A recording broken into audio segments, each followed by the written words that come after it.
ಪ್ರೀತಿ, ಅಂತಃಕರಣ, ಜ್ಞಾನಕ್ಕೆ ಇನ್ನೊಂದು ಹೆಸರೇ ಸಿದ್ದೇಶ್ವರ ಸ್ವಾಮೀಜಿಗಳು. ಶ್ರೀಗಳು ಸುಖ ಬಂದಾಗ ಹಿಗ್ಲಿಲ್ಲ, ನೋವು ಬಂದಾಗ ಕುಗ್ಲಿಲ್ಲ. ಅವರು ವಿಜಯಪುರದಲ್ಲಿ ಖ್ಯಾತ ಚಿಂತಕ ಗುರುರಾಜ್ ಕರ್ಜಗಿ ಈ ಒಂದು ಹೇಳಿಕೆಯನ್ನು ಕೊಟ್ಟಿದ್ದಾರೆ. ಅವರು ಯಾವಾಗಲೂ ಅಷ್ಟೇ, ಸುಖ ಬಂದಾಗ ಹಿಗ್ಗೋದಾಗಲಿ, ದುಃಖ ಬಂದಾಗ ಕುಗ್ಗೋದಾಗಲಿ ಅದು ಯಾವತ್ತೂ ಮಾಡಲಿಲ್ಲ. ಅವರು ಸ್ಥಿತಪ್ರಜ್ಞರಾಗಿದ್ದರವರು. ಶ್ರೀಗಳು ಬಂದಿದ್ದನ್ನು ಬಂದಂತೆಯೇ ಎದುರಿಸಿದಂಥ ಅಪರೂಪದ ವ್ಯಕ್ತಿತ್ವವುಳ್ಳಂತಹ ಒಬ್ಬ ವ್ಯಕ್ತಿಯವರು.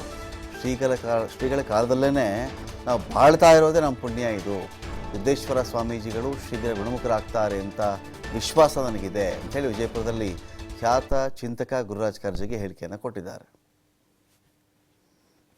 ಇವತ್ತು ಜಗತ್ತೊಳಗೆ ಪ್ರೀತಿಗೆ ಒಂದು ಹೆಸರಿದ್ರೆ, ಅಂತಃಕರಣಕ್ಕೊಂದು ಹೆಸರಿದ್ರೆ, ಜ್ಞಾನಕ್ಕೊಂದು ಹೆಸರಿದ್ರೆ, ಅಪರಿಗ್ರಹ ಅನ್ನುವಂಥ ಕಲ್ಪನೆಗೆ ಒಂದು ಹೆಸರಿದ್ರೆ ಆ ಹೆಸರು ಸಿದ್ದೇಶ್ವರ ಸ್ವಾಮೀಜಿ ಮಾತ್ರ, ಇನ್ಯಾವುದೂ ಅಲ್ಲ. ಅಪರಿಗ್ರಹ ಅಂತ ಮಾತಾಡೋದು ಭಾಳ ಚಲೋ ಅದು, ಭಾಳ ಈಸಿ ಅದ ಮಾತಾಡೋದು. ಏನು ಅಂಟ್ಕೋಬೇಡಿ, ಅದಕ್ಕೂ ಅಂಟ್ಕೋಬೇಡ್ರಿ ಅಂತ. ಅದು ಯಾವುದಕ್ಕೂ ಅಂಟ್ಕೊಳ್ಳಾರ್ದೆ ಬದುಕಿದಂಥವ್ರು ಪೂರ್ತಿ ಜೀವನದುದ್ದಕ್ಕೂ ಹಾಗೆ ಬದುಕಿದವರು. ಸುಖಕ್ಕೂ ಅಂಟ್ಕೊಳ್ಳಿಲ್ಲ, ದುಃಖಕ್ಕೂ ಅಂಟ್ಕೊಳ್ಳಿಲ್ಲ.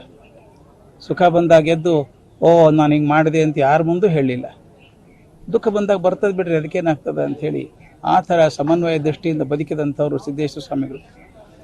ನಾನು ಸುಮಾರು 20 ವರ್ಷದ ಮೇಲೆ ಅವ್ರ ಪರಿಚಯ ಇಟ್ಕೊಂಡಿದ್ದೀನಿ. ಒಂದೇ ಒಂದು ಸಲ ಅವರು ಯಾರ ಬಗ್ಗೆನೂ ಕೆಟ್ಟ ಮಾತಾಡಿದ್ದನ್ನು ಕೇಳಲಿಕ್ಕೆ ಆಗಲಿಲ್ಲ. ಯಾರ ಬಗ್ಗೆನೂ ಕೆಟ್ಟ ಮಾತಾಡಲಿಲ್ಲ.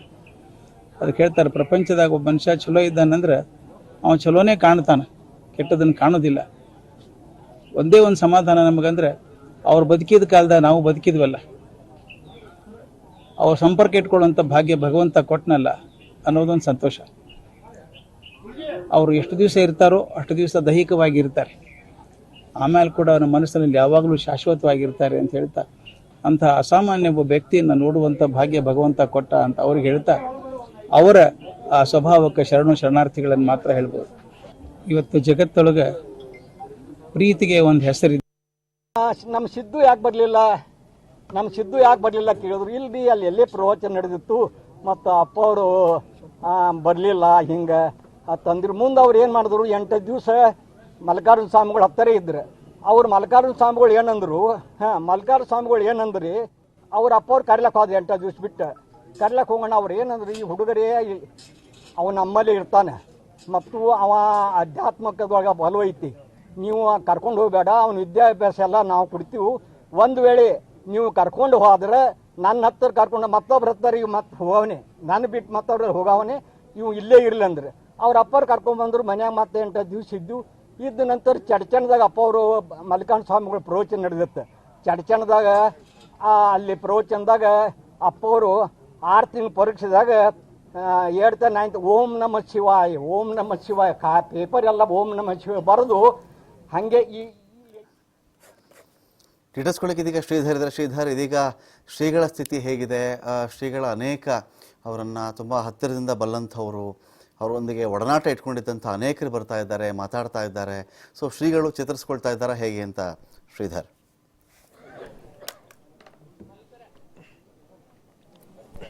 ರಮಾಕಾಂತ್, ಶ್ರೀಗಳ ಆರೋಗ್ಯ ಸ್ಥಿತಿ ಏನಿದೆ ಅದು ಇನ್ನೂ ಕೂಡ ಸ್ಥಿರವಾಗಿದೆ ಅಂತ ಹೇಳ್ಬೋದು. ಈಗ ತಾನೇ ಏನು ವಿಜಯಪುರ ಡಿ ಸಿ ಆದಂಥ ವಿಜಯ್ ಮಹಾಂತೇಶ್ ದಾನಮ್ನವರು ಕೂಡ ಒಂದು ಮಾಧ್ಯಮಗಳಿಗೆ ಮಾಹಿತಿ ನೀಡಿರ್ತಕ್ಕಂಥದ್ದು ಏನಂದರೆ, ಪ್ರಮುಖವಾಗಿ ಶ್ರೀಗಳು ಕೂಡ ಒಂದು ನಿನ್ನೆಗಿಂತ ಏನು ಏನಿದೆ ಅಷ್ಟೇ ಚೇತರಿಕೆ ಆಗಿರ್ತಕ್ಕಂಥದ್ದು. ಜೊತೆಗೆ ಅವರಿಗೆ ಒಂದಿಷ್ಟು ಉಸಿರಾಟ ತೊಂದರೆ ಆಗ್ತದೆ, ಹೀಗಾಗಿ ಅವರಿಗೆ ಆಕ್ಸಿಜನ್ ವ್ಯವಸ್ಥೆ ಮಾಡಲಾಗಿದೆ. ಜೊತೆಗೆ ಯಾವುದೇ ರೀತಿ ಆಹಾರವನ್ನು ತೆಗೆದುಕೊಳ್ತಾ ಇಲ್ಲ. ಅಷ್ಟಲ್ಲದೆ ಅವರನ್ನು ಆಸ್ಪತ್ರೆಗೆ ಕರ್ಕೊಂಡು ಹೋಗೋದಕ್ಕೆ ನಾವು ಎಷ್ಟೆಲ್ಲ ಪ್ರಯತ್ನ ಮಾಡ್ತಿದ್ವಿ ಮತ್ತು ಅವ್ರು ಮನವೊಲಿಸುವಂಥ ಪ್ರಯತ್ನ ಮಾಡಿದ್ರು ಕೂಡ ಅದಕ್ಕೆ ಅವರು ಒಪ್ತಾ ಇಲ್ಲ, ಅದನ್ನು ನಿರಾಕರಿಸ್ತಾ ಇದ್ದಾರೆ. ಹೀಗಾಗಿ ಆಶ್ರಮದಲ್ಲೇ ನಮಗೆ ಚಿಕಿತ್ಸೆ ಮುಂದುವರಿಸುವಂತೆ ಈಗಾಗಲೇ ಅಲ್ಲಿರ್ತಕ್ಕಂಥ ವೈದ್ಯರಿಗೆ ನಾವು ಸೂಚನೆ ಕೂಡ ಕೊಟ್ಟಿರ್ತಕ್ಕಂಥದ್ದು. ಜೊತೆಗೆ ಈಗಾಗಲೇ ಏನಂದರೆ, ಶ್ರೀಗಳ ಚಿಕಿತ್ಸೆ ನೀಡುವಂಥ ವೈದ್ಯರ ತಂಡ ಏನಿದೆ, ವೈದ್ಯರ ತಂಡ ಈಗಾಗಲೇ ಏನು ಆಶ್ರಮದಲ್ಲಿರ್ತಕ್ಕಂಥದ್ದು. ರಮಾಕಾಂತ್, ಈಗ ನಾವು ಆಶ್ರಮದ ಮುಂಭಾಗದಲ್ಲಿ ಇರ್ತಕ್ಕಂಥ ದೃಶ್ಯಗಳನ್ನು ನೀವು ತೋರಿಸ್ತಾ ಇದ್ದೀವಿ. ರಮಾಕಾಂತ್, ಈಗಷ್ಟೇ ಸುತ್ತೂರು ಶ್ರೀಗಳು ಹೊರಗೆ ಬಂದಿರತಕ್ಕಂಥದ್ದು. ಪ್ರಮುಖ ಕಳೆದ 2 ಗಂಟೆಯಿಂದ ನಿರಂತರವಾಗಿ ಆಶ್ರಮದ ಒಳಗಡೆ, ಅದೇ ಶ್ರೀಗಳಿಗೆ ಏನು ಯಾವ ಕೊಠಡಿಯಲ್ಲಿ ಶ್ರೀಗಳಿಗೆ ಒಂದು ಏನು ಚಿಕಿತ್ಸೆ ನೀಡಲಾಗ್ತಿದ್ದೋ ಆ ಒಂದು ಕೊಠಡಿಯಲ್ಲಿ ಸುತ್ತೂರು ಶ್ರೀಗಳಿದ್ರು. ಜೊತೆಗೆ ಬಸವನಗೌಡ ಪಾಟೀಲ್ ಯತ್ನಾಳ್ ಇದ್ದಾರೆ, ಮಾಜಿ ಸಚಿವ ಏನು MB ಪಾಟೀಲ್ ಇರತಕ್ಕಂಥದ್ದು. ಅಷ್ಟೇ ಅಲ್ಲದೆ ಕನೇರಿ ಮಠದ ಶ್ರೀಗಳ ನೇತೃತ್ವದಲ್ಲಿ ಒಂದು ಶ್ರೀಗಳ ಒಂದು ಆರೈಕೆ ಮತ್ತು ಅವರಿಗೆ ಒಂದು ಚಿಕಿತ್ಸೆ ಕೂಡ ಮುಂದುವರೆದಿರ್ತಕ್ಕಂಥದ್ದು.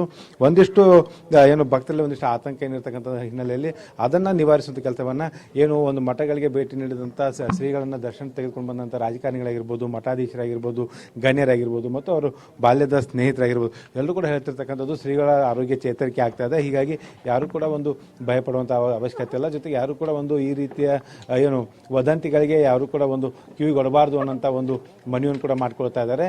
ಅಂದರೆ ಇವತ್ತು ಏನಂದರೆ ಶ್ರೀಗಳ ಒಂದು ಉಸಿರಾಟದ ಸ್ವಲ್ಪ ತೊಂದರೆ ಆಗಿರ್ತಕ್ಕಂಥ ಹಿನ್ನೆಲೆಯಲ್ಲಿ ಅವರಿಗೆ ಒಂದು ಆಕ್ಸಿಜನನ್ನು ಪೂರೈಕೆ ಮಾಡಲಾಗ್ತಾ ಇದೆ. ಜೊತೆಗೆ ಈ ಬೆಳಗ್ಗೆಯಿಂದ ಯಾವುದೇ ರೀತಿಯ ಆಹಾರವನ್ನು ತೆಗೆದುಕೊಂಡಿಲ್ಲ. ಹೀಗಾಗಿ ಅವರಿಗೆ IV ಮೂಲಕ ಅವರಿಗೆ ಏನು IV ಸೆಟ್ ಮೂಲಕ ಅವರಿಗೆ ಚಿಕಿತ್ಸೆ ಕೂಡ ನೀಡಲಾಗ್ತಾ ಇದೆ ಅನ್ನೋಂಥ ಮಾಹಿತಿಯನ್ನು ವೈದ್ಯರು ಕೂಡ ನೀಡಿರ್ತಕ್ಕಂಥದ್ದು. ಇನ್ನು ಸಾಯಂಕಾಲ 7 ಗಂಟೆಗೆ ಮತ್ತೆ ಹೆಲ್ತ್ ಬುಲೆಟಿನ್ ಬಿಡುಗಡೆ ಆಗುತ್ತೆ ರಮಾಕಾಂತ್. ಆಗ ಶ್ರೀಗಳ ಆರೋಗ್ಯ ಸ್ಥಿತಿ ಯಾವ ರೀತಿ ಸುಧಾರಣೆ ಕಂಡಿದೆ ಅನ್ನೋಂಥ ವಿಚಾರ ಕೂಡ ಏನು ಒಂದು ಹೆಲ್ತ್ ಬುಲೆಟಿನಲ್ಲಿ ಗೊತ್ತಾಗುತ್ತೆ ಅಂತ ಹೇಳ್ಬೋದು.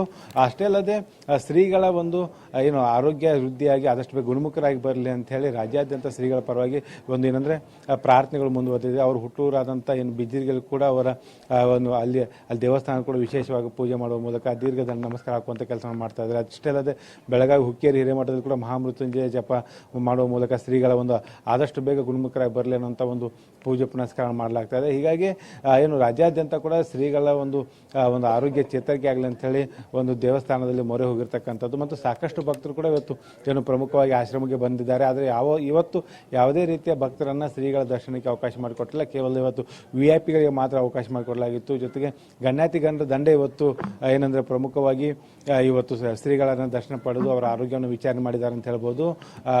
ರಮಾಕಾಂತ್, ಈಗ ಏನಂದ್ರೆ ಶ್ರೀಗಳ ಒಂದು ಆರೋಗ್ಯ ಸ್ಥಿರವಾಗಿರ್ತಕ್ಕಂಥದ್ದು. ಜೊತೆಗೆ ಶ್ರೀಗಳಿಗೆ ನಿರಂತರವಾಗಿ ಚಿಕಿತ್ಸೆಯನ್ನು ಕೂಡ ಈಗ ಏನು ವಿಜಯಪುರದ ಜ್ಞಾನ ಯೋಗಾಶ್ರಮದಲ್ಲಿರ್ತಕ್ಕಂಥ ಏನು ಕೊಠಡಿಯಲ್ಲಿ ಶ್ರೀಗಳಿಗೆ ಈಗಾಗಲೇ ಒಂದು ಚಿಕಿತ್ಸೆಯನ್ನು ಮುಂದುವರಿಸಲಾಗಿದೆ. Ramakant, thank you Sridhar.